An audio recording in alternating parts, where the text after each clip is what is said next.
Hello everybody, it's your girl Marina. I'm back for another video. In April, I've read a total of 7 books. The first one I read and finished in April was this one. I know you've seen this book already, but I precisely or concretely read it in April. This one, Il est à toi ce beau pays by Jennifer Richard. On my channel, I will put the link down below. You will see 2 videos of our encounter with the writer, with the author. We talked about our book. I give this book 5 stars on Goodreads, but 5 stars, that doesn't mean that I agreed with everything that you will find in this book. It's just that I really love the writing style. I love the way that she made all these events come together, and she made the people also come together. I already told you what the book is about. The book opens with the suicide of Otabenga, and many of you already know who Otabenga is. And it was a kind of an excuse to make us encounter many other people. And among the people we will meet, there are many Europeans like Pierre Savagnin de Brazza, Stanley, and also many Americans like W.E.B. Du Bois, and many other people. The only thing I can say is that I gave it 5 stars, as I say, because I love the storytelling in there, how she made all these people come together, etc. But there were many major points that I didn't agree with, or many things that I didn't like about the book. Nevertheless, I gave it 5 stars. I didn't like the fact that she over-humanized people that I personally consider as villains, because I was born and raised in the Congo. So I have another vision or conception of who Pierre Savagnin de Brazza was, or even who this fool guy, this madman they name Leopold. Some people call him the king of Belgium. I just call him, you know, this guy, because I would never ever have any kind of respect or admiration for this fool. But the way she portrayed those people made them look so human, so good. And many episodes in this book takes place in Africa, but the Africans are not really expressing themselves. I won't tell you much more about this book, because the author, because as I say, we had an encounter with her, and she assured us that there's a second part coming out soon, which will be just as heavy as this one, because this book is 724 pages. And for all of you who already know that I have a healthy fear of big books, to me this was a challenge. But I read it kind of easily. That's why I say I gave it 5 stars, because the storytelling was good and the story was captivating, even if I didn't love the characters, all the characters that I met. Sometimes you cannot rebuke history in itself. It's just that you don't necessarily agree with how people want to make things look ultimately, you see? So yeah, will I recommend you to buy this book? If you can read in French, definitely, yeah, give this book a try. The second book I read was this one here, The Life of Frederick Douglass. It's a graphic novel. Yeah, you know, I failed in my do you have this book tag, because I generally don't have graphic novels home. I used to always borrow my brother's graphic novels, and I never considered them to be books. So I never really, mentioned them on my Goodreads. But this year I decided to play wiser. I read them, and I'll be talking about all the graphic novels that I read, and counting them on my Goodreads as books, because they are books, right? So what I find very interesting in here is that there's no narrator. The main narrator of the sole narrator of the story is Frederick Douglass himself, and I think that it wasn't that easy for the writer to do that, for the graphic novel writer to do that, but nevertheless they succeeded. It is so well done. Even for those of you who have already read the autobiographies, the real autobiographies, you will still find this to be very informative, the way he did it. And also I loved the graphics in themselves, the colors. Look at this, how beautiful are these, colorful. settings, everything is beautiful about this. I love the colors. I love the way the story is told, and I also love the fact that you can give this one to a very young audience as a means for them to discover the life and the importance of Frederick Douglass in the American history and yeah, in the Black community per se. So yeah, highly recommend this one. If you haven't read it yet, give it a try, and if you love graphic novels in general, you cannot miss this one. You don't want to miss it. You want to read it. Definitely want to read it. This one was very interesting. The story of this woman named Esther. She is in her mid-30s and she's still a virgin. She's saving it for her husband. But the problem is she doesn't have a boyfriend and there's nobody out there proposing. At least the one proposing, she's not interested into them. And then one day she receives a letter from a guy who's working in the Panama, who is willing to like have an affair with her or to marry her or to get to know her, etc. The thing is that she is an illiterate, so she's going to require somebody else's help to write the letter to the guy who is willing to marry her, etc. But there are much more to this than just what I've just said, because the title of the book is due to the fact that she, to make a living, she creates intimate apparel not only for everyday people like you and me, or you know, the people she lives with, but also Hollywood stars kind of. So yeah, this one is 56 pages only, but it's very interesting. And I was reading it with Viola Davis in mind because she was on Broadway with this play and she was the main character, female character.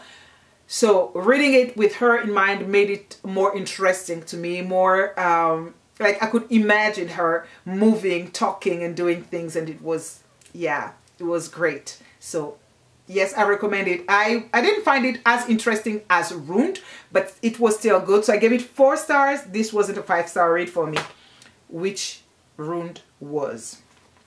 Next book I read was Idu or I Do by Flora Nwapa. I'm not going to say much about this book because I already have a video review that I posted on this channel, so I'm going to put the link down below for all of you who want to know more about this book. I gave it 4 stars and I highly recommend it. April definitely was my Nigerian month because after that I read another play by a Nigerian playwright. This one was written by Baba Olarotimi and the title of the play is Our Husband Has Gone Mad Again. This also has a complete video review on this channel, so I'll put the link down below if you want to know much more about this one. The last Nigerian I read in April was The Queen to me, because I really do love her work. She's great. Okay, I'm yet to be disappointed by what she does. Even when I am, it's like disappointed because I only give the book 3 stars, but this one I gave 4. Because I found it very interesting. It tells the story of this, of a crash actually. There's a plant that crashes in an African village. The inhabitants of the village have never seen white people, so they mistook them for albinos. And they thought in the beginning that they were sent to them by their god because they worship, in that village they used to worship birds. But there will be many incomprehensions between the different civilization because first of all, they don't speak the same language and they don't have the same traditions. And as we already know, there are always some people who think that their traditions are better or their knowledge is superior to that of the people they encounter wherever they go. You know, even when the people are welcoming them, they still kind of disregard them or they look down on them. And the last book I read is this Manifesto by Donald Molosi. He's from Botswana. Lord, if I tell you, this is something that you don't want to miss. If you want to know, how can I put this? 60 pages.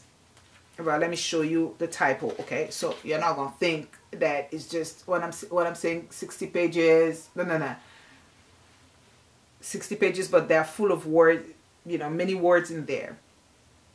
When I talk about the decolonization of the African educational system with my fellow citizens, the Congolese one, they always say that I'm exaggerating, that we are fully decolonized and what we're learning is just the natural process.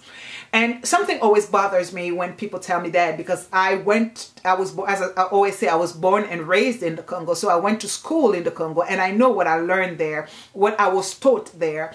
And I always say that we are taught from the very young age to admire or to envy whatever happens in Europe, that to imagine ourselves as Europeans, but not to go there. We just have to act like them, talk like them, walk like them, think like them, or do whatever we want to do the Western way, but remaining in Africa.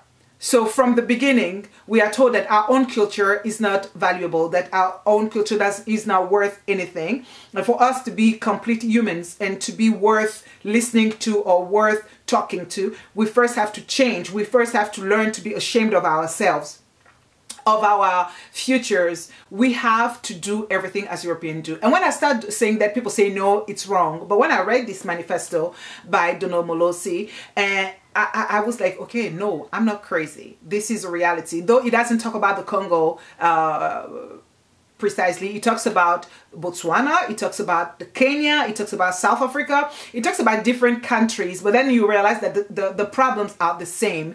Even if it's if it takes place in French-speaking countries or in English-speaking countries, the problems are the same. There's a precise scene in here, for example, where children are taught in Kenya, you know, children are asked to shave their heads because they have bad hair, and when they look at their neighbor, they think that their neighbor also are going to be shaved. They say, no, they don't need to be shaved because they have good hair, and those children are of Indian origin because they have those kind of European hair. So what effect does it have on a child who is, like, say, 6 or 7 years old, to think that their hair is bad and that that's of the neighbor is better? Is that when they will grow up, they will try to have the good hair for them not to be casted aside. We are always criticizing the consequences. You know, like we don't understand why people are bleaching, why they are perming, why they want to change their name. They want their name to sound more westernized than African, and why people are ashamed to say, oh, I was born in the Congo, or I was born in Kenya, or I was born in here and there, because as opposed to I was born in France, because if you were born in France or if you were born in the United States, then you were born in a good place. And if you were born in those countries, the other countries I've just, talked about, you were born in misery, you were lost from the beginning of your life. We feel like that because that's how we are taught from the very young age. It is not said as clearly, but that you don't know how it works in a young person's mind. So it's very important to read it, and I will even put the link down below to a TED Talk that he had about this. So do I highly recommend this one? Yes, definitely. I gave it 5 stars, 5-star, brilliant stars, shining stars, and I highly recommend this one. And I think I'm in love with this Donald Molosi, because anything I've read from him so far, I gave 5 stars, because yeah, he's a thinker. And you gotta be a bit crazy. I told you already, for me to love somebody, they gotta be crazy. So yeah, that was my April wrap up that I'm doing at the end of May. And I hope to come back for another video, which will be my May wrap up. So voila, that's it for today. See you in another video. Bye bye.